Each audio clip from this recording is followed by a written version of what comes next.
विद्या ग्रहण करने के, कला ग्रहण करने के 3 रूप होते हैं। पहला रूप, गुरुदेव के घर में रहो, घर की सेवा करो, गुरुदेव की सेवा करो। गुरुदेव जहां जाएं पीछे झोला लेकर के चलो, गुरुदेव के वस्त्र धो, गुरुदेव को प्रसाद बना के खिलाओ, गुरुदेव के घर को स्वच्छ रखो। उसके फलस्वरूप फिर गुरुदेव को जब समय मिलेगा तब आपको शिक्षा देंगे। शिक्षा ग्रहण करने का एक स्वरूप क्या है कि गुरु की सेवा करो और गुरुदेव से वह शिक्षा ग्रहण करो। शिक्षा ग्रहण करने का दूसरा स्वरूप क्या है? गुरुदेव को उचित दक्षिणा प्रदान करो और गुरुदेव से शिक्षा ग्रहण करो। जो आजकल होती है, पैसे दो, दक्षिणा दो, फीस भरो, पढ़ाई करो। आजकल तो यूनिवर्सिटी, कॉलेज, स्कूल, ट्यूशन में ऐसा भी होता है, जो बच्चा समय से पैसे नहीं देता तो टीचर मना कर देते हैं, हम तुमको नहीं पढ़ाएंगे, पैसे नहीं दे रहे हो। तो शिक्षा अध्ययन करने के, शिक्षा ग्रहण करने के 3 स्वरूपों में पहला है सेवा करो, शिक्षा ग्रहण करो। दूसरा है दक्षिणा दो, शिक्षा ग्रहण करो। और तीसरा है तुम्हें जो शिक्षा आती है, तुम्हें जो गुण आता है वो तुम सिखाओ और उनको जो गुण आता है वो उनसे सीख लो। समझ में आई बात? हमों पे ब्रजभाषा आवे, आप पे अंग्रेजी आवे, तो हम दोनों में शर्त भाई कि तुम मुझको अंग्रेजी सिखाओ, मैं तुमको ब्रजभाषा सिखाऊंगा। ये भी एक शिक्षा का आदान प्रदान है। तो श्री सीता जी राघव जी से बोली कि आप एक काम कीजिए। बोले क्या? अगर आप वंशी वादन सीखना चाहते हैं तो हमें वीणा सिखाइए, हम आपको वंशी सिखाएंगे। तो कैसा स्वरूप है कि श्री राघव जी वीणा लेकर के सीता जी को शिक्षण देते हैं कि वीणा कैसे बजाई जाती है। और सीता जी फिर वेणु वादन सिखाती हैं राम जी को, ऐसे वेणु वादन करते हैं। जब दोनों ने शिक्षा ग्रहण कर ली, सीता जी ने वीणा सीख ली, ठाकुर जी ने वंशी सीख ली। इतने में ही त्रेता युग के विश्राम का समय आ गया। राम जी बोले, हे सियाजू, आपने हमसे वीणा सीखी है, बजा के तो दिखाओ। ले वो वीणा जी आई गई हैं। एक बार व्यास मंच पे स्पर्श कराए तो वाह, जय हो।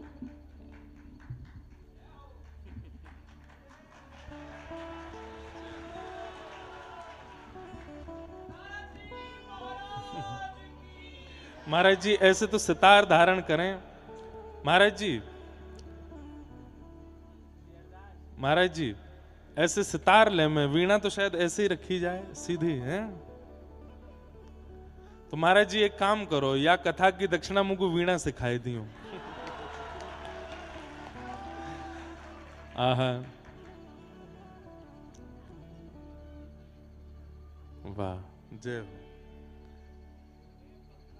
है पक्का। संध्या के समय जब सबरी भीड़ चली जाएगी तब हम वीणा सीखे करेंगे महाराज जी से। जय। वाह,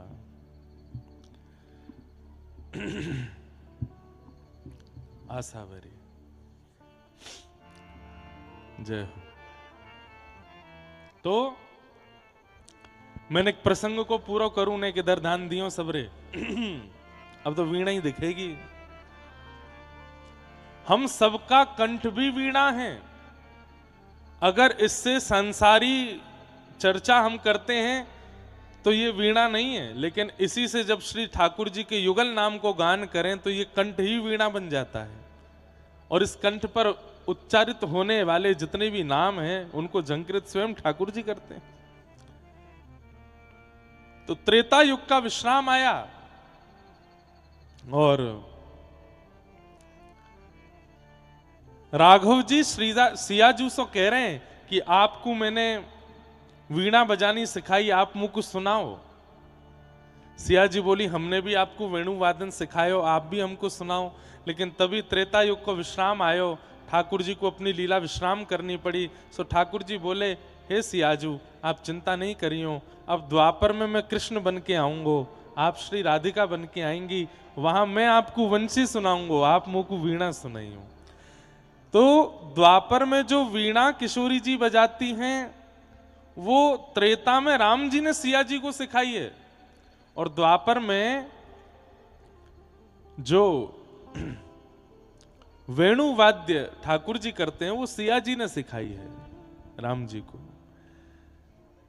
द्वापर युग में तो ठाकुर जी वाको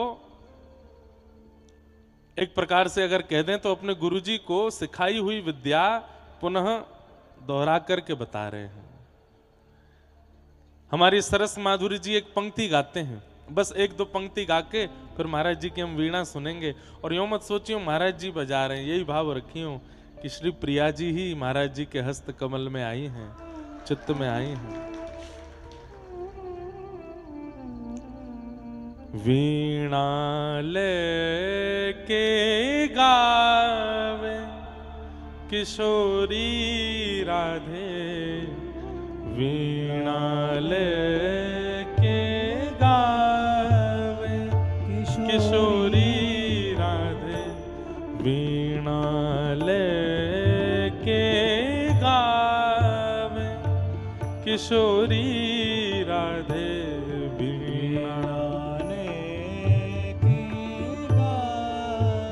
भैया एक बात सुनो, आप लोग केवल सुनवे आए हो ये तो बहुत अच्छी बात है, लेकिन जब कभी भी कोई पद संकीर्तन गायो जाए तो नेत्र बंद करके न गाय करो। ये जटेरी धाम है, ये गावे की भूमि है, यहाँ श्री राधा हसन बिहारी सुनवे ही बैठे हैं, इनसे बढ़िया श्रोता कहीं नहीं मिलेगा। और स्वर को विचार मत करियो कि हम बेसुरे कंसुरे बेसुरे जैसे भी हैं, बस गाओ। अरे यही स्वर बांधेंगे। एक साज का स्वरूप होता है, साज कभी भी सुरीला नहीं होता। बजाने वाला जब हाथ में धारण करता है तब उसको स्वर धारण कराता है, उसके स्वरों को खींच करके। अभी जैसे महाराज जी भी वीणा को स्वर दे रहे हैं। अब वीणा तो श्रेष्ठ है, वीणा तो अति श्रेष्ठ है, लेकिन वीणा के तारों में स्वर नहीं होते। स्वर तो बजाने वाला उसमें प्रकट करता है, उसको मिलाता है। हम आप सब लोग भी वीणा हैं, हमारे गले में जो तार हैं ये तो बेसुरे ही हैं, लेकिन धर दो श्री राधा हसन बिहारी जी के सामने अपने आप को, वही काउदना आपके तारन को खींच करके सुरीलो बनाए देंगे। इसलिए यहाँ से बढ़िया अवसर नहीं मिलेगा। गाओ भाव से सब लोग। वीणा लेके गावे किशोरी राधे, वीणा लेके। और भ्रमर गीत, ये मुख्य गीत हैं जो गोपियों के द्वारा गाए गए हैं। कौन कौन से? वेणु गीत, गोपी गीत, युगल गीत और भ्रमर गीत। ये 4 गीत हैं, 4 प्रकट गीत हैं और 4 अप्रकट गीत भी हैं। वैसे तो संपूर्ण सप्त गीत हैं भागवत में। तो कल से, आज से तो नहीं पर कल से महाराज जी जो शेष गोपियों के जो 4 गीत हैं वो सुनाएंगे। कल वेणु गीत सुनाएंगे। गोपियां वेणु गीत में क्या गाती हैं, और उस वेणु गीत का भाव कहीं भी मुझे लगता है पिछले 2-2.5 वर्ष से हम कहीं कह नहीं पाए। वेणु गीत यहाँ सुनाएंगे। अब महाराज जी ने आज वीणा वादन करके समाधान कियो कौन से भाव मुख्य रूप से सुनाने हैं। तो युगल गीत में एक भाव कहते हैं, और क्या कहती हैं गोपियां, उस भाव का वर्णन करते हुए सब गोपियां कहती हैं, विविध गोप चरेणुषु विदग्धो वेणुवाद्य ऊर्ध्वानिज शिक्षा, तब सुतः सति यदादर बिंबे दत्त वेणुरनयत्य स्वर जाति, सवन सस्तदुपधार्य सुरेशा सक्र सर्व परमेष्टि पुरोगा, कवय आनत कंधर चित्ता, कश्मलम ययुर निश्चित तत्वात्। युगल गीत में गोपियां कह रही हैं यशोदा मैया से जाकर के कह रही है, मैया तुम अपने लाला है समझा लो। मैया बोली, काई को? बोले, ऐसी वंशी बजावे वन में जाए के, या की वंशी को धुन सुन के हम खानो बनानो भूल जाए, हम पे भोजन ना बनायो जावे, हमारो सबरो ध्यान वंशी में लग जाए। राम रस की जगह कभी कभी नमक की जगह बूरो डर जाए। पति फिर नाराज होवे, बोले काई को? बोले, मीठी दार बनाई है तेने, रोटी सेकवे के काजे जैसी धरें तभी या की वंशी बच जाए, पूरी रोटी पजर के राख है जाए, रोटी बनी ना पामे, पूरा ध्यान हमारो वंशी पे चलो जाए। मैया बोली, तो लाला तो यह बात कह दो। बोले, हम कह चुकी हैं। बोले, कन्हैया तुम वास समय वंशी मत बजाए करो, जा समय हमारो भोजन बनाने को समय होए करे। तो टेढ़ सो मुंह करके बोले, अब मोए का पता तुम भोजन कब बनाओ, मैं तो वंशी बजाऊंगो। अब एक गोपी के यहाँ दोपहर में भोजन बने, एक गोपी के यहाँ संध्या में बने, एक के यहाँ रात्रि में बने, अब तुम सबन के यहाँ की चिंता करूंगा तो मैं वंशी कब बजाऊंगा? मैया वो ना माने, वो तो वंशी बजावे। यशोदा मैया बोली, तो फिर मेरे पास काई को आई हो, यूं बताओ। बोले, मैया अब लाला तो हम कछु कर ना सके, बाकी वंशी को कछु ना कर सके, पर हम वाके गुरु को पतो पूछ में आई है, कौन ने वंशी सिखाई लाला को? बोले, क्यों क्या करोगे? बोले, वाय जाके जमुना जी में फेंक के आमेंगी। अरे वाने हमारो घर बर्बाद करवाए दियो या वंशी सिखाए करके। यशोदा मैया बोली, तो ठीक है मैं लाला ते मना कर दूंगी, कल ते वंशी ना बजावे को। तो गोपियां मना भी नहीं कर रही है, मना गोपियां कह रही ना ना मना मत करियो। हम यूं थोड़ी कह रही हैं बढ़िया ना लगे, बढ़िया तो लगे, सुख तो मिले, आनंद तो मिले, लेकिन मैया घर के काम ना है पामैया की वंशी के कारण। मैया चलो शिकायत की बात अलग है, तुम बस यूं बताओ याकू वंशी सिखाई कौन ने? तब यशोदा मैया कह रही हैं, वेणु वाद्य उर्धा निज शिक्षा। अब ये तो अंतरंग बात है, हम आप जानते हैं कि वंशी कौन ने सिखाई है, लेकिन अंतरंग बात कहा है?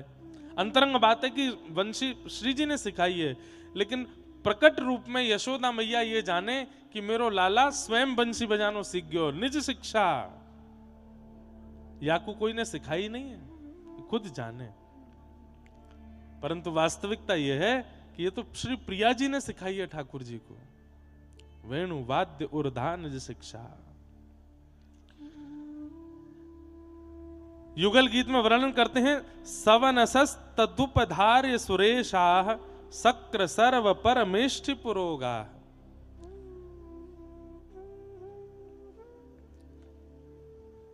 अभी कौन सा राग चल लो? आसावरी। आसावरी महाराज जी आसावरी और काफी को कछु में काफी बजा रहे। ये काफी राग होरी को राग है, होरी हमारे यहाँ यही में गाई जाए। ब्रज में होरी मचाई हमें ऐसी होरी सुहाई, ब्रज में होरी मचाई। हमारे ब्रज में साल भर काफी ना गाए हो जावे को, लेकिन होरी में काफी ही राग गाए हो जावे। अब भैया ये राग रागनी आनो तो बहुत अच्छी बात है, नहीं आवे तो कोई बात ना है, पर आ जाए ना तो इन रागन से ठाकुर जी की प्राप्ति बड़ी सहज है जाए। हमें तो ऐसा लगे महाराज जी ने महाराज जी को ठाकुर जी की प्राप्ति भई है जटेरी धाम में, और ये ठाकुर जी की प्राप्ति कैसे भई है? आप या को कहां मानोगे? महाराज जी तो वृंदावन में सेवा कर रहे श्री ठाकुर जी की, लेकिन यहां की प्राप्ति है वे को कारण कहा है? वहां वीणा बजाई तटिया स्थान में तो यहाँ के ठाकुर जी मचल गए, बोले ना यहाँ पे आओ यहाँ आके सुनाओ। यही तो भगवत प्राप्ति है। हमारे गिरधर लाल जी, हम तो अपने पिताजी की आज्ञा से कथा करें, सेवा श्रृंगार तो हमारो ज्यादा हमसे आवे नहीं, लेकिन कहां से अपने आप आए गए, यही तो भगवत प्राप्ति है। तो ये जटेरी धाम तो ठाकुर जी ने महाराज जी के संगीत सो सेवा सो प्रसन्न है के ही बुलाए हैं। बोले अब यहाँ आकर के या को उद्धार करो, या को उत्थान करो। और पिछले 2-3 वर्षों में कैसा उत्थान इस क्षेत्र का हुआ है, सब देख ही रहे हैं। तो संगीत बहुत बड़ा माध्यम है भगवत प्राप्ति का। यशोदा मैया कह रही हैं, बोले मेरे लाला ने स्वयं सीखी है। तो यहां पर कह रहे हैं कि जब ठाकुर जी वंशी बजाते हैं ना महाराज जी, तो जैसे संध्या को राग बजे, रात्रि को राग बजे, दिन को राग बजे, सबके राग हैं। सुबह को राग भैरव है, भैरवी है, रात्रि को राग कौन सा है, आसावरी रात की, आसावरी, शाम को, रात्रि को तो वो है बिहाग। ठाकुर जी जाए सुन के सो में। तो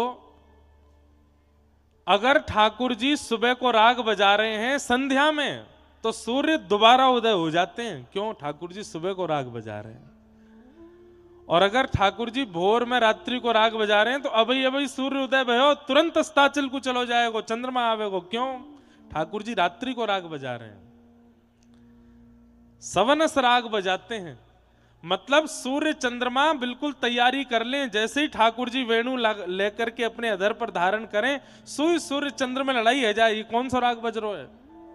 और केवल इतना ही नहीं, यहां पर वर्णन करते हुए कह रहे हैं, सक्र सर्व परमेष्टि पुरोगा कवय आनत किंदर चित्ता। सरस्वती जी और ब्रह्मा जी आकाश मार्ग में कान नीचे की ओर करके ध्यान से सुनते हैं ठाकुर जी की वंशी को, और सुनकर के नए नए रागों की रचना करते हैं। स्वयं संगीत की अधिष्ठात्री सरस्वती जी ठाकुर जी की वेणुवाद्य को सुनकर के रागों की रचना करती हैं। सोचो ठाकुर जी कैसी वंशी बजावे, सामान्य नहीं है। ठाकुर जी की वंशी वादन होते ही गैया चारा चरना भूल जाती है। बछड़ा बछिया जिनको दुनिया की कोई ताकत नहीं रोक सकती दूध पीने से, अपने मैया के थन में मुख लगा करके जैसे ही दूध पीना शुरू करते हैं, ठाकुर जी की वंशी सुनते ही वहीं रुक जाते हैं। गिरिराज जी के पर्वत पिघलने लग जाते हैं, आकाश में बादल स्तब्ध हो जाते हैं, सूर्य चंद्र अपनी गति भूल जाते हैं, सारे वृक्ष जो जड़वत खड़े थे सब नीचे की ओर झुक जाते हैं। अरे कहां तक है, यमुना जी का जल जो बह रहा है प्रवाहित, वो स्तब्ध हो जाता है, रुक जाता है। ब्यार बहना भूल जाती है, हवा चलना भूल जाती है, ठाकुर जी की वंशी सुन करके सब स्तब्ध हो जाते हैं। गोपियां वर्णन कर, कल वेणु गीत सुनाएंगे, बड़े पूरे भाव से सुनाएंगे। ठाकुर जी जब वंशी बजाते हैं तो व्रज की स्थिति क्या होती है। तो जब ठाकुर जी वंशी बजाते हैं तब क्या दिखता है कि आकाश मार्ग में खूब सारे विमान प्रकट हो जाते हैं। यहाँ इंद्र का विमान है, वो ब्रह्मा जी का विमान है, ये वरुण देव का विमान है, ये उनका विमान है, और सब विमान में बैठ करके अपने सब परिवार ठाकुर जी की वंशी सुनने आते हैं, सारे देवता। एक दिन मधुमंगल श्रीदामा ने देख लिए, लाला तू जब बंशी बजावे तो हमने देखी है ये सोने सोने जैसे विमान चमके ऊपर ते, और ऊपर ते 4-4 भुजा वारे, 5-5 मोह वारे सबरे देवता नीचे की ओर देखें। लाला तेने गोपीन को चित्तहरण कियो, गैयान को चित्तहरण कियो, अब तो तेरी बंशी ने देवतान को चित्तहरण कर लियो है। ठाकुर जी बोले हम बे लाला इनने क्यों कहते, बोले कहा इन्हें कछु दिना ब्रजमंडल में आए करके हमारे ब्रज की नेक सेवा कर जाएं, ये सबरे तेरी बंशी पे मोहित है गए, कछु दिना काजे इन्हें ब्रजमंडल में बुला ले। बोले का करवावे को, बोले 2 हाथन ते पाम दबावे में आनंद नहीं आवे, 4-4 हाथन ते पाम दबावेंगे लाला इन्हें बुला ले। और बोले हम माखन चोरी करके भाजें लाला, आगे ही दिखाई दे पीछे दिखाई ना दे, गोपी कहां ते आ जाए या ब्रह्मा पीछे रखेंगे, चारों दिशा ते देख तो रहेगो, यहाँ ते गोपी आ रही है, वहां ते बंदर आ रहे हैं, इन्हें बुला ले, कछु दिन यहीं पे सेवा कर देंगे हमारी। हमने सुनी है वहां पे इंद्र पे ऐरावत हाथी है। बोले हाँ लाला। लाला फिर तो काम ही बहुत बढ़िया है जाएगा। बोले कहा ऊंचे छीके पे मटकी टंगी भई है, एक के ऊपर एक चढ़ना ना पड़ेगा, वह हाथी ही ले जाए करेंगे गोपिन के घर में वही मटकी उतार उतार के दे करेगो। मतलब आप सोच रहे हैं हम आप सब लोग अगर किसी बड़े व्यक्ति के संपर्क में आते हैं तो हमारा व्यवहार क्या होता है, हमारा स्वभाव क्या होता है कि उससे कोई बड़ा काम कराएं। लेकिन इतने भोले हैं ब्रजवासी कि देवतान के संपर्क में आकर के भी करवाएंगे माखन चोरी ही, या ते आगे जा नहीं रहे। ब्रह्मा जी ते 4 मुखंते यूं दिखवाएंगे कि देखियो कहीं तो गोपी नहीं आ जाए, हम चोरी कर रहे हैं। लाला सबरे देवी देवता तेरे बंशी के सुनवे के काजे देख कैसे प्रकट है जाए आकाश में। एक दिना ललिता विशाखा मार्ग में मिल गई तो सबरे सखा बोले, अरे तुम बड़ी इतराए करो, वह बरसाने बारी के संग में रह रहे करके खूब आकी जय जयकार करो, चवण उड़ाती चलो आगे पीछे। तुम्हें अभी पता ना है हमारे लाला के कौन कौन से संबंध हैं, कौन कौन से संपर्क हैं। बोले कौन ते संबंध है भैया, कौन ते संपर्क है? ने कहा मैं बता दे। चल तू मत पूछे, तू जानती हुई ना होगी उनके नाम। ललिता विशाखा बोली, अरे काय को इतरा रहो, बता दे। बोले ब्रह्मा ना है, ब्रह्मा? बोले हाँ। 4 मोहवारो? बोले हाँ। ब्रह्माणी के साथ आवे लाला की वंशी सुनवे। वो इंद्र ना है, एरावत हाथीवारो? बोले हाँ। लोटो डोला लाला के पीछे। सबरे देवी देवता हाथ जोड़े खड़े रहे बाकी आगे। हमारे लाला जैसो संगीतकार या व्रजमंडल में कहा पूरे ब्रह्मांड में नहीं है। स्वयं सरस्वती कलम स्याही लेकर के आवे और लाला जब बंशी बजावे ना तो उन सबरे स्वरन को लिख ले अपने पास में। ललिता विशाखा बोली बस कर दे, और कितनी लंबी चौड़ी फेंकेगो, यो हुए त्यों हुए, यो करे त्यों करे। अरे तू तो कहेगी तुम्हारे बरसाने में कोई संगीत तो जाने ना है, या हमारे लाला ते चिढ़ के ऐसे बोल रही है। ललिता विशाखा बोली अभी तू जाने ना है, अभी सबन ने बंशी सुनी है, अभी हमारी प्रिया जी की वीणा ना सुनी तुम लोगों ने। ज्यादा ना सुन लोगे बंशी तोड़ के फेंके आओगे जमुना जी में, और पूरे दिन हमारी प्रिया जी के पीछे पीछे रहोगे। मधुमंगल सीधाम बोले तो लगी शर्त, एक दिन है जाए आमने सामनो, हमारो लाला वंशी बजावे, तुम्हारी प्रिया जी वीणा बजावे। बोले करो। सखान के सहचरीन के सखीन के सुख के लिए ही तो ठाकुर जी लीला करते हैं। श्री प्रिया प्रियतम की जितनी भी लीलाएं आप लोग सुनते हैं कथा में, ये लीला उनके मन की नहीं है। वे एक दूसरे के प्रति प्रतिस्पर्धा या एक दूसरे के प्रति, कल हम लोग सुन रहे थे स्वामी श्री हरदास जी से कही कि बताओ दोनों में बढ़िया नृत्य कौन ने कियो। ये प्रतिस्पर्धा होड़ा होड़ी ये प्रिया प्रियतम में आपस में ना होवे, ये तो मोय और आपको और उन सखीन को सुख देवे के काजी ठाकुर जी करें। एक से एक पद हैं होड़ा होड़ी के। एक चौसर खेलवे को पद है, वहां में चौसर खेल रही हैं श्री प्रिया जी, और दाव पे कछु लगवायो जाए, और मुझको पद याद आ जाएगा तो सुनाऊंगा। ठाकुर जी ने अपनी पीतांबरी पहले दाव पे रखी और श्री प्रिया जी चौसर में जीत गई, पीतांबरी प्रिया जी ने ले ली। सगी बोली अय लाला एक और बार खेल ले, एक और बार। बोले अब कहा लगाऊं दाव पे? बोले अब अपनी बंशी लगाए थे। बोले बंशी ना लगाऊंगा, मुकुट लगाऊंगा। बोले हाँ, मोर मुकुट लगाए थे। मोर मुकुट लगाया, सो प्रिया जी ने वो जीत लियो। अंत में आई बंशी। ठाकुर जी बोले मोह तो लगा शाम तक पूरा ही लुट जाऊंगा मैं। वास्तविकता क्या है, जो जो प्रिया जी जीतती जा रही हैं वो धारण करती जा रही हैं। पीतांबरी जीती तो पीतांबरी पहन ली, मोर मुकुट जीतो तो मोर मुकुट धारण कर लियो। अब सब सखी कह रही हैं हे प्रिया जी सुख तो तब मिले जब मोर मुकुट भी आ गए और पीतांबरी भी आ गई, न कर में वंशी हो राजा है, या वंशी को रखवाओ दाव पे। अब वो पद बहुत सुंदर है, छलबल जीती श्यामा, अष्ट सखान को पद है, छलबल जीती श्यामा पद। कोई छल करके ललिता विशाखा ने ऐसी कोई कछु कियो कि श्री प्रिया जी वंशी जीत गए। और जैसे ही वंशी अपने कर कमल पर धारण करी, सबरी सखीन ने श्री प्रिया जी की जय जयकार करी। ठाकुर जी निकुंज से बाहर कर दिए। बोले कहा भे हो, मोह बाहर का कर रहे हो? बोले मोर मुकुट ना है, कटकाचनी ना है, पीतांबरी ना है, वंशी ना है, तुम हमारे मदन मोहन ना हो, तुम हमारे श्याम सुंदर ना हो, चलो जाओ बाहर रहो। अब ठाकुर जी डोल रहे निकुंज के बाहर, कैसे वो भीतर जाए के अपनी वंशी लेकर के आऊं। जा वंशी मोरे प्राण बसत हैं, सो वंशी लीन चुराई, अब राधे रानी दे डारो वंशी मोरी। तो श्री प्रिया जी और ठाकुर जी में होड़ा होड़ी है रही है। आज ठाकुर जी वंशी बजा रहे हैं और सामने वीणा लेकर के श्री प्रिया जी विराज रही हैं। तभी ठाकुर जी ने जैसे वेणु वादन करना शुरू किया, आकाश मंडल में सबरे देवता प्रकट है गए। मधुमंगल श्री राम बोले, ए ललता देख ऊपर, देख वो रो ब्रह्मा, देख वो रो इंद्र, अरे देख वो वरुण देव है, वो देख वो वारो देवता, ये वो देवता। आकाश में सबरे देवता प्रकट है गए महाराज। जय जयकार करने लगे सबरे, अपने आप ही पुष्प तोड़ के ले आए बनंते लाला के ऊपर उछाले सबरे। ग्वाल बाल, हमारे लाला की जय हो, नंद के लाला की जय हो, जय जयकार करें।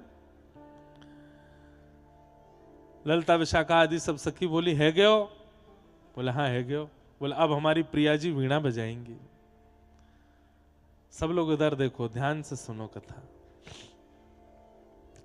जैसे ही प्रिया जी ने अपने हाथ में वीणा धारण करी है और वीणा धारण करके एक झनकार मारी, एक झनकार हैते ही महाराज आकाश को भेदन है गयो। और भेदन हेते ही जो देवी देवता आकाश में खड़े है करके सुन रहे, वे सब अपने विमान से नीचे लुढ़क करके पृथ्वी पर आए करके खड़े है गए। सबने आकर के श्री प्रिया जी के चरणन में नतमस्तक है गए, नाक रिगड़न लगे, सरस्वती नृत्य करने लगी, श्री ब्रह्मा जी जय जयकार करने लगे। अरे यहाँ तो ग्वाल बालन ने पुष्प वर्षण कियो, आकाश में गंधर्व प्रकट है गए, श्री प्रिया जी के ऊपर पुष्प वर्षा करने लगे। अरे अभी वीणा बजाई नहीं है, केवल एक एक उंगली से झंकार मारी है, तब ये हाल है गयो। और इनकी तो छोड़ो, सामने एक शिला पर बैठे हुए ठाकुर जी भी नतमस्तक है के नीचे हाथ जोड़ करके बैठ गए। जय हो श्यामा जी की जय हो, प्रिया जी की जय हो। ललता विशाखा बोली, कहां है रे मधुमंगल, कहां को दुबक गयो जाके? अरे ना यहीं थाड़ा हूं प्रिया जी के चरणन में। बोले बता, अभी तो एक ही स्वर लगायो है, पूरी वीणा सुनेगो? एक स्वर लगबे पे तो 33 कोटि देवता नीचे आए गए। पूरी वीणा अगर सुनाई दी ना तो ब्रह्मलोक कौन सो है, भूलोक कौन सो है, रसातल कौन सो है, पता नहीं चलेगी। सबरे सबरे एक है जाएंगे। ये हमारी प्रिया जी है, ये हमारी लाडली जी है। पर वास्तव में या में विजय प्रिया जी की है नहीं, ठाकुर जी की है। क्यों? ठाकुर जी ने वीणा सिखाई है भैया। तस्मात् पुत्रम शिष्येत पराजयेत। गुरु का और पिता का एक स्वभाव होता है, वो दुनिया से जीतना चाहते हैं पर अपने शिष्य से हारना चाहते हैं। ठाकुर जी भले ही वेणु वादन में, संगीत में प्रिया जी की वीणा के आगे हार जाते हैं, पर जब प्रिया जी जीतती हैं तो ठाकुर जी और आनंदित होते हैं। क्यों?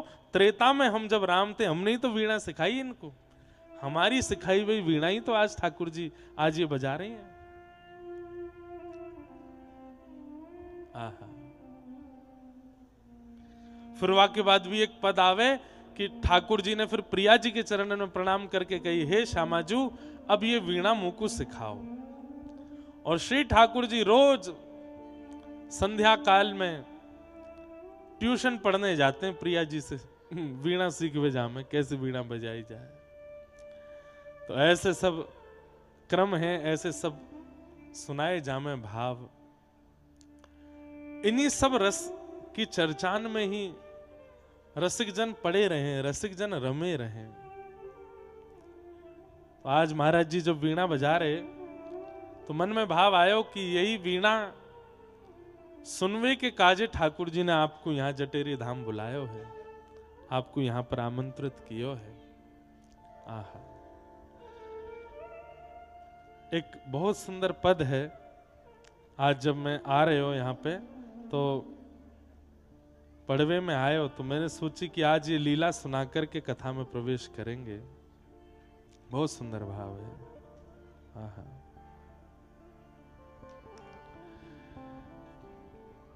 कल रात्रि में ब्याहुला भयो और वह ब्याहुला में गठ जोड़ो कियो ठाकुर जी को। वास्तव में ठाकुर जी को गठ जोड़ो तो हम आप सब लोग अपनी दृष्टि के कार्य करें, नहीं तो इनको गठ जोड़ो तो नित्य है, वो भी सनातन है, वाकु कोई दूर नहीं कर सके। ये तो सदा एक दूसरे से जुड़े ही रहे में। हमारे सरस माधुरी जी का बहुत सुंदर भाव है। उर्झे दंपति सुरझत नाही, उर्झे दंपति सुरझत नाही, उर्झे दंपति सुरझत नाही, उर्झे दंपति सुरझत नाही। समझ में आ रहा है भाव? नेत्र बंद करके चिंतन करो, कैसी झांकी है, कैसी छवि है। भाव ऐसा है कि श्री प्रिया प्रियतम दोनों छिपम छिपाई खेल रहे हैं। हमारे ब्रज में कहीं कहीं वाकु दुबका धाई भी कहो जाए। एक व्यक्ति ढूंढेगा, बाकी सब ग्रे दुबक जाएंगे। अब ढूंढो, और वहां में एक परकोटो है, या के अंदर ही दुबकनो है सबन को। पहलो दाव श्री प्रिया जी को आयो तो प्रिया जी गिनती कर रही हैं आंख बंद करके, और सबरी सखियां सब दुबक रही हैं इधर उधर जाए करके। ठाकुर जी भी हैं, तो सब सखियां तो दुबक गई, लेकिन ठाकुर जी सबसे गहरे वन में और सबसे गहरी गुफा में जाके छुपे। तो ललता विशाखा दौड़ी दौड़ी गई, अरे क्या कर रहे हो ये? बोले छिप रहा हूं। बोले इतनो गहरो जाए करके छिपोगे, हमारी प्रिया जी को कितनो श्रम होगा ढूंढवे में। तो बोले तो कहा करूं? बोले तुम्हें सौगंध है, तुम्हारी वंशी चुराई लेंगी हम। ऐसी जगह जा करके दुबको कि श्री प्रिया जी को नेक में ही आप दिख जाओ, उनको ढूंढना नहीं पड़े, आप तुरंत दिखाई दे जाओ। ठाकुर जी बोले कहां दुबको, तुम ही बता दो। बोले जहां प्रिया जी गिनती कर रही है वहां के सामने एक वृक्ष है, वही के ऊपर बैठ जाओ और सुनो, अपनी पीतांबरी इतनी नीचे लटकाए दो कि श्री प्रिया जी को नेक में ही दिख जाए कि हाँ यही दुबके हैं। उनको ज्यादा श्रम नहीं करना पड़े, उनकी जीत होनी चाहिए। ठाकुर जी बोले ठीक है। प्रिया जी यहां गिनती कर रही हैं, बगल के पेड़ पे ही ठाकुर जी चढ़ गए, अपनी पीतांबरी इतनी नीचे कर दी कि श्री प्रिया जी जैसे ही गिनती करके पीछे मुड़ी, इतने में पीतांबरी दिख गई। ऊपर देखे तो ठाकुर जी बैठे। अरे पकड़ लिए पकड़ लिए पकड़ लिए, सबरी सखी आ गई। जय हो हमारी श्यामा जी की, जय हो हमारी प्रिया जी की। देखो गिनती पूरी करवे के बाद क्षण भर लगाया है ठाकुर जी को ढूंढवे में। ठाकुर जी हार गए? बोले हाँ हार गए, अब तुम्हारो दाव है, जाओ चलो गिनती करो। ठाकुर जी बोले या मैं तो मैं हार गया, पर अब तो मैं जीत के मानूंगा, या प्रिया जी को तो कैसे ढूंढ के रहूंगा। 1 2 3 4 गिनती करने लगे। इतने में ही सबरी सखी आई, कान में आके बोली सुनो, प्रिया जी दिख भी जाए ना तो भी अनदेखो कर दियो। बोले ये कोई बात है? बोले हाँ यही बात है। प्रिया जी दिख भी जाए तो भी अनदेखो कर दियो, कैसे करके अब भी प्रिया जी ही जीतनी चाहिए, तुम मत जीती हो। नहीं तो देख लियो वंशी चली जाएगी तुम्हारी। और वंशी तो बहानो है, ठाकुर जी को इतनी प्रिय थोड़ी है, प्रिया जी से प्रिय थोड़ी है। सब सखीन ने ठाकुर जी से कह दी प्रिया जी को अनदेखो कर दियो। 1 2 3 4 10 तक गिनती गिनी। प्रिया जी एक पहाड़ी के ऊपर एक वृक्ष के पीछे जाके छुपी, ज्यादा दूर नहीं गई। उनके भी मन में है कि श्याम सुंदर को ज्यादा श्रमित नहीं होना पड़े, मुंह को नेक में ढूंढ लें। ठाकुर जी जैसी गिनती करके निकले हैं तो जहां प्रिया जी दुबकी हैं वहीं ठाकुर जी जा रहे हैं। तो जैसे ही जान लगे तो प्रिया जी को जो घेरदार लहंगा है, प्रिया जी की जो ओढ़नी है, वो वृक्ष के एक किनारे से दिखाई दे गई ठाकुर जी को। जैसे ही दिखी ठाकुर जी को, सोई ठाकुर जी ने अपनी दिशा बदल ली। बोले यहाँ प्रिया जी खड़ी, यहाँ ना जानो। अरे श्यामा जू तुम कहाँ चली गई? अरे प्रिया जू कहाँ चली गई? मैं तो थक गयो, मिले ही नहीं। तो प्रिया जी को लगी कि बेचारे बहुत थक गए हैं, मैंने एक और बाहर आ जाऊं तो इनको दिख जाऊंगी। प्रिया जी वृक्ष की ओट से आगे निकल आई और जहां श्याम सुंदर घूम रहे हैं वहीं सामने जाए करके एक हल्की सी आड़ लेकर के वहां खड़ी है कि मतलब एक सामान्य बालक को भी दिख सके, ऐसी छुपी है। लेकिन ठाकुर जी ने जैसी देखी, अरे ये तो माते यहां आ गई, जैसी देखी सोई घूम गए। अरे प्रिया जी तुम कहां चली गई, मोकू तो मिल ही नहीं रही है। अरे भैया या खेल में तो निपुण आप ही हो, मैं तो हार मानना हूं अपनी। प्रिया जी बोली छोटो सा बालक ढूंढ लेता हूं यहाँ पे, इनको यूं ना दिखी मैं। अब तो ये स्थिति के सामने से ठाकुर जी आ रहे हैं, प्रिया जी आए करके ऐसे ठाड़ी है गई सामने कि मुझे देख लो और स्वयं की जीत घोषित करो, मुझे हरा दो। लेकिन सामने जैसे ही प्रिया जी दिखी, ठाकुर जी देख करके, अरे प्रिया जी तुम मुझको दिख ही नहीं रही है, कहां को चली गई हो, अरे श्यामाजू। किशोरी जी आए करके बिल्कुल ठाकुर जी के सामने ठाड़ी है गई। अरे मैं यहां ठाड़ी हूं, है कहां ठाड़ी, आवाज तो आई दिखाई ना दे रही, मुझको दिख नहीं रही। अरे प्रिया जी तुम ही जीती हो, मैं तो हार गयो। हाथ पकड़ लिए श्याम सुंदर के और पकड़ करके बोले चिल्ला के बोलो कि मैंने प्रिया जी देख ली। बोले मैं नहीं बोलूंगा, मुझे दिख ही नहीं रही है आप। तभी एक सघन वन के बीच से प्रिया जी लेके जा रही है ललिता विशाखा के पास, और वहीं दोनों के ठाकुर जी की पीतांबरी और श्री प्रिया जी की नीलांबर दोनों इरज गई हैं, आपस में भी इरज गई हैं और सघन कुंज के एक घने कुंज के कांटे में भी इरज गई हैं। खूब प्रयास कर रहे हैं दोनों, लेकिन वहां से सूरज नहीं पा रहे हैं। ललिता विशाखा दूर से या झांकी को देख रही हैं। विशाखा जी के मन में आई, अरे ललिता जल्दी चल, दोनों उनकी पीतांबरी फंस गई है, उनकी नीलांबर यहाँ को पीतांबर फंस गयो, जाए के सुरझाए दें। तो ललिता जी कह रही हैं उर्झे ही रहने दो, देखन दो, जितनी देर उर्झे रहेंगे ये दोनों प्रिया प्रियतम ऐसे ही एक दूसरे में उर्झे रहे, वही तो हमारा सुख है।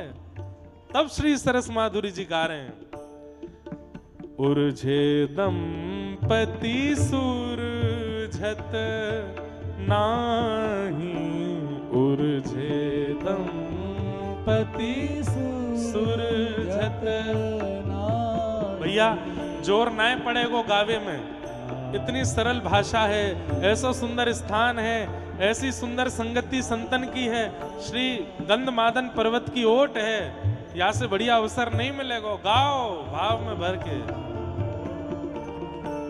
उर्झे दंपति सुरझत नाही, उर्झे दंपति सुरझत नाही, परम प्रेम की उर्झन उर। और सब सखीगण कौन है, बोले वाह सिंधु में, प्रेम सिंधु में सबरी मछली बन करके तैर रही है। भैया ये विषय है तो बहुत कठिन, लेकिन आप जा परंपरा के स्थान पर बैठे हैं, वह परंपरा को यही रस है जो रस यहां से सुनाया जा रहा है। नेक नेक स्पर्श करूंगा, संपूर्ण स्पर्श तो नहीं करवाऊंगा, लेकिन या भाव को नेक नेक स्पर्श तो करूंगा। यहां नित्य श्री प्रिया प्रियतम के यही भाव चलते रहे। ऐसा ये सुंदर स्वामी श्री हरदास जी महाराज की परंपरा है। कल हम लोग स्वामी जी के विषय में सुन रहे थे और महाराज जी की कल आज्ञा भी भई कि हमारी परंपरा के और भी आचार्यन को आप अगर है सके तो यहाँ कथा में जरूर उनके चरित्र और उनके भाव सुनाइए। कल स्वामी जी के प्रसंग में हमने रसिक छाप के विषय में श्रवण किया कि उनको रसिक की छाप श्री प्रिया जी ने प्रदान करी। इसीलिए श्री नाभा जी भक्तमाल जी में कहते हैं रसिक छाप हरिदास की, जुगल नाम सो नेम जपत नित कुंज बिहारी। सब लोग इधर देखो, ध्यान से सुनो, इतको देखो, यहां देखो। जुगल नाम सो नेम जपत नित कुंज बिहारी। हमारे यहाँ स्वामी श्री हरदास जी की परंपरा में सब लोग कुंज बिहारी श्री हरदास, क्या समझ में आता है? ये कुंज बिहारी श्री हरदास बोलते ही सर्वांगीण ब्रजमंडल और श्री गुरुदेव आचार्य चरण श्री स्वामी हरदास जी सबको प्रणाम हो जाता है। कुंज बोलते ही वृंदावन को प्रणाम, कुंज बोलते ही यमुना जी को प्रणाम, कुंज बोलते ही गिरिराज जी को प्रणाम, ये सब कुंज हैं। कुंज बोलते ही कामवन को प्रणाम, कुंज बोलते ही बरसाने को प्रणाम, कुंज बोलते ही सर्वांगीण 84 कोस कुंज के अंतर्गत आ जाता है। और बिहारी बोलते ही बिहारी अकेले ठाकुर जी नहीं है। बहुत ध्यान से सुनिएगा सब लोग, यहां को देखो, बिहारी क्या है? बिहारी नाम नहीं है, बिहारी क्रिया का नाम है, क्रिया। बोले भैया क्या कर रहे हो? बोले बिहार कर रहे हैं। बिहार क्रिया है। और कुंज बिहारी से जो बिहार शब्द है वो क्रिया एक नहीं कर रहे हैं, दोनों युगल कर रहे हैं। कुंज में जो दोनों युगल बिहार करें उनको कहेंगे कुंज बिहारी। तो कुंज बोलते ही 84 कोस आ गए हो, बिहारी बोलते ही श्री राधा रानी और ठाकुर जी आ गए, और हरिदास बोलते ही गुरुदेव आ गए। कुंज बिहारी श्री हरदास बोलते ही आप सर्वांगीण 84 कोस व्रजमंडल और आचार्य चरण सबको प्रणाम कर लेते हो। प्रिया प्रियतम भी आ गए, संपूर्ण व्रजमंडल भी आ गए हो, यमुना जी भी आ गई, गिरिराज जी भी आ गए, और गुरुदेव भगवान भी आ गए। बड़ी रहस्यात्मक बात है ये। राधे राधे बोल रहे हो तो अकेले श्री जी को प्रणाम कर रहे हो, जय श्री कृष्ण कह रहे हो तो केवल ठाकुर जी को प्रणाम कर रहे हो, जय श्री वृंदावन कह रहे हो तो अकेले वृंदावन को प्रणाम कर रहे हो, लेकिन कुंज बिहारी श्री हरदास कह रहे हो तो 84 कोस व्रजमंडल, प्रिया प्रियतम और आचार्य चरण सबको प्रणाम हो रहा है। कुंज बिहारी। तो अब या को भाव, अब मैं 1 जनवरी को आयो जटेरी पहली बार, छोटे छोटे बच्चा पास के गांव के सब के माथे पे हमारो हरदासी तिलक, और सब कुंज बिहारी श्री हरदास सब श्री हरदास करें। या को अर्थ आज जान लियो, कुंज बिहारी श्री हरदास जितनी बार बोलो समझ लियो उतनी बार संपूर्ण व्रजमंडल को प्रणाम कर रहे हो आप। तो युगल नाम सो नेम जपत नित कुंज बिहारी। महाराज जी हमने थोड़ा बहुत पढ़ के एक बात अनुभव करी कि स्वामी श्री हरदास जी महाराज कभी भी प्रिया जी को राधा रानी नहीं बोलते, स्वामिनी जी ही बोलते हैं। हमारी हरिदास परंपरा में, और व्रज को जो बहुत जानने लग गए हैं, व्रज जो आने लग गए हैं, तो बाहर के भी लोग हैं, व्रज में बहुत आवागमन है गयो है, तो वो स्पष्ट श्री राधा रानी नहीं बोलेंगे। हाँ, जाप कर सकें राधा नाम को, लिख सकें राधा नाम को, लेकिन वो कभी भी ये नहीं कहेंगे कि कहां ते आए, बोले बरसाने ते आए राधा रानी को दर्शन करना। अगर सच में ब्रजवारो है या ब्रज से स्नेह करने वालों है तो वो तो कोई और संबोधन लगाएगो। कहां से आए? वो लाडली जी को दर्शन करके आए हैं, स्वामिनी जी को दर्शन करके आए हैं, प्रिया जी को दर्शन करके आए हैं। स्पष्ट नाम राधा नहीं बोलेगा। क्यों? स्पष्ट नाम बोलवे को अधिकार, आप जाप कर सकते हो, आप ध्यान कर सकते हो राधा नाम का, पर बोल नहीं सकते। क्यों? स्पष्ट नाम बोलवे को अधिकार ठाकुर जी को। अरे मैं और आप तो सामान्य व्यक्ति हैं। श्री सुकुमूर्छित भय मास सट जब यह नाम उच्चार्यो। श्री सुखदेव जी महाराज, श्री सुखदेव जी महाराज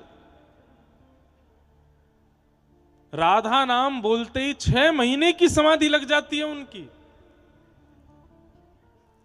ऐसे श्री सुखदेव जी महाराज जब स्पष्ट राधा नहीं बोल पाते, तो हम आप सब लोग अगर बोल पा रहे हैं तो अभी हमारा इतना व्रज से संबंध भयो नहीं है।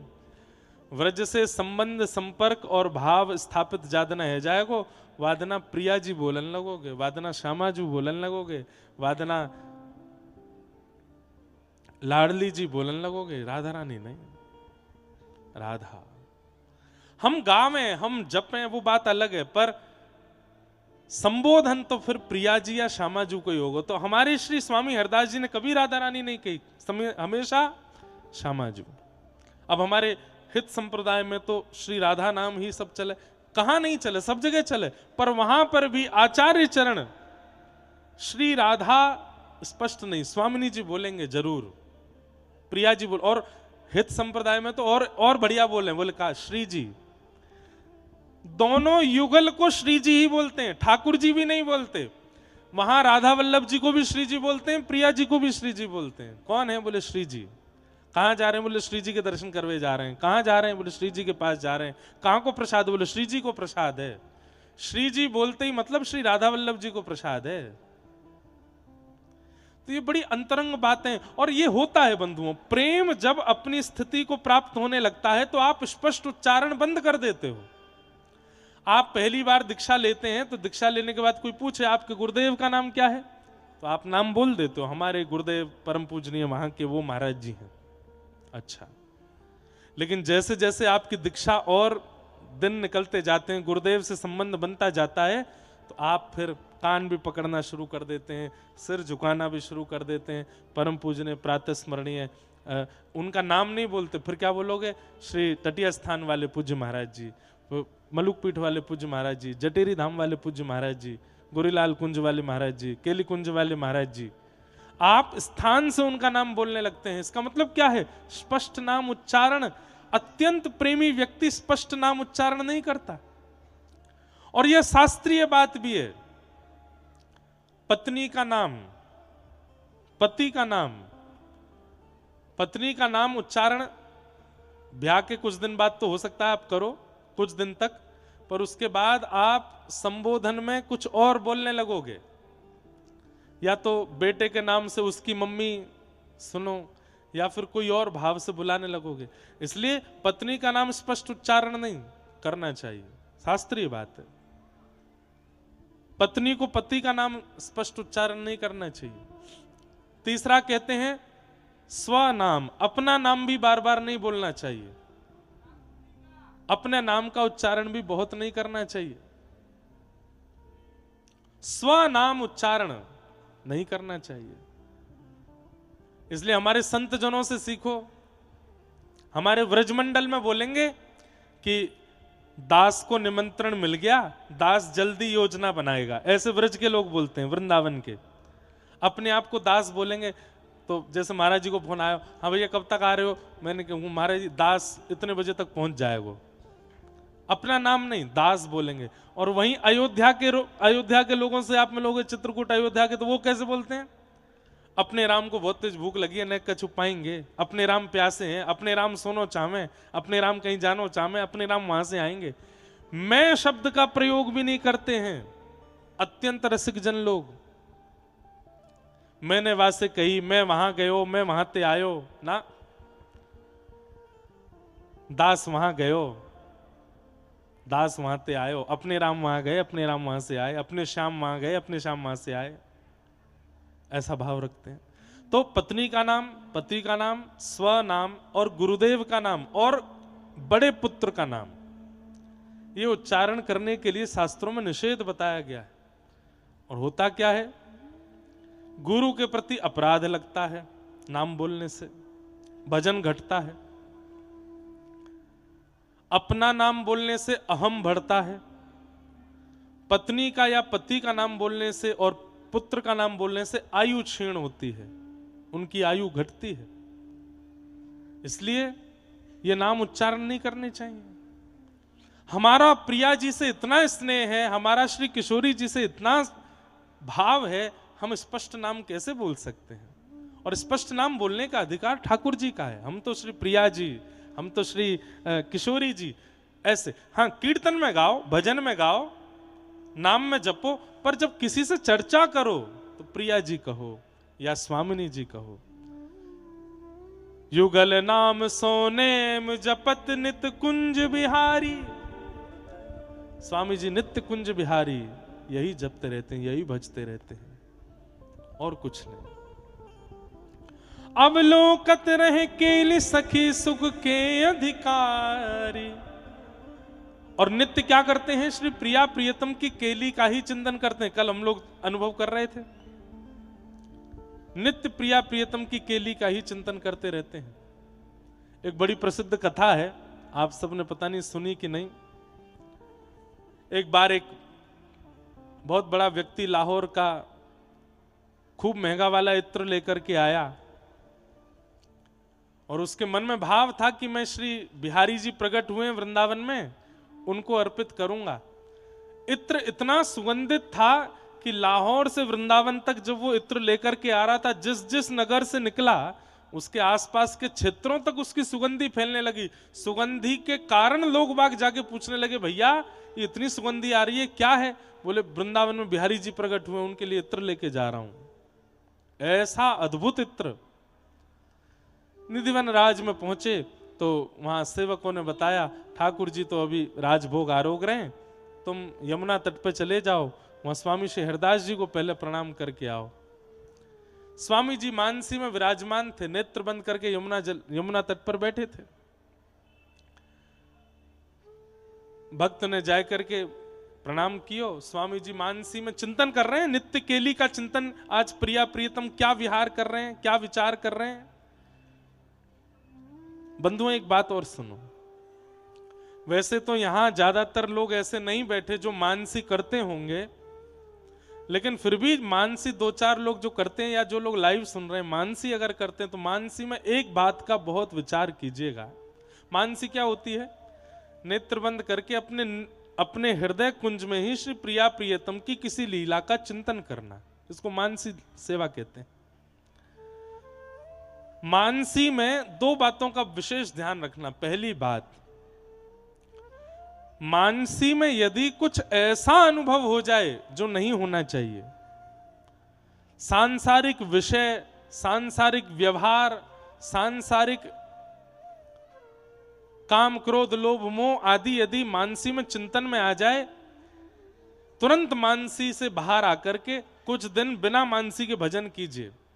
और कुछ दिन का मतलब है 1-2 महीना भजन करो, उसके बाद पुनः मानसी में जाओ, क्योंकि मानसी में अगर संसारी विचार कोई आ गया तो पूरी सेवा अपवित्र हो जाती है। दूसरी बात, मानसी में जब भी जाओ पहले अपने गुरुदेव का स्मरण करो और गुरुदेव के सहित ही मानसी में प्रवेश करो। गुरुदेव के बिना यदि मानसी में गए तो अपराध बनेगा। स्वामी जी मानसी में विराजमान थे और तभी वह भक्त ने जाकर के इत्र रख दिया सामने। इत्र की सुगंधी से शायद स्वामी श्री हरदास जी के नेत्र खुले, लेकिन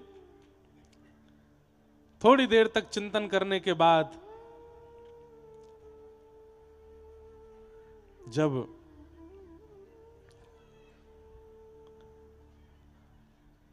मानसी कर रहे हैं स्वामी श्री हरदास जी, जय हो,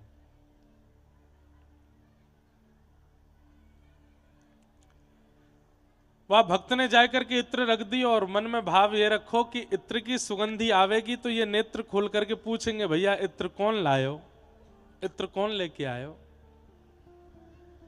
लेकिन स्वामी जी तो अद्भुत मानसी में बैठे थे।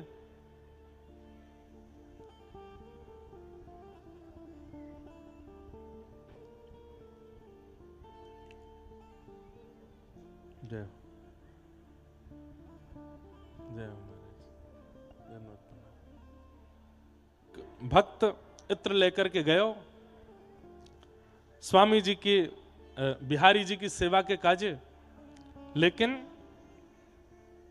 बिहारी जी के राजभोग है रहे तो कोई सेवक ने कह दी पहले स्वामी जी को प्रणाम कर आओ श्री यमुना जी पे जाए करके।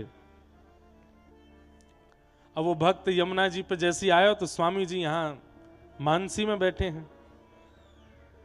मानसी में बैठे भाई स्वामी जी को देख करके अब वो कहा जाने की मानसी कहा हुए, वाहे तो बस लोभ अपनो एक कहमे ना कि हम कछु करें तो वाह को हमें प्रदर्शन करने की इच्छा ज्यादा होवे।